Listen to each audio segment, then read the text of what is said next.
Africa has been the provider. If you look at Europe, Europe cannot survive without Africa.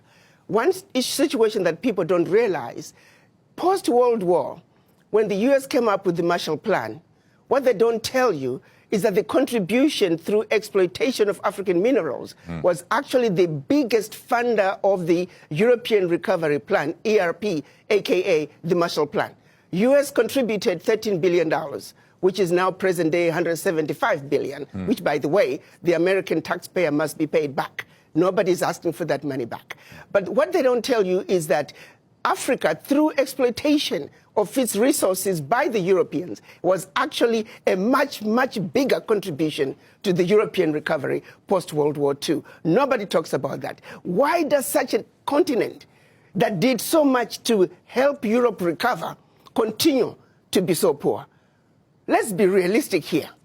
Let's not talk about peanuts. Africa does not need the aid. What we need is for those who are exploiting Africa to stop.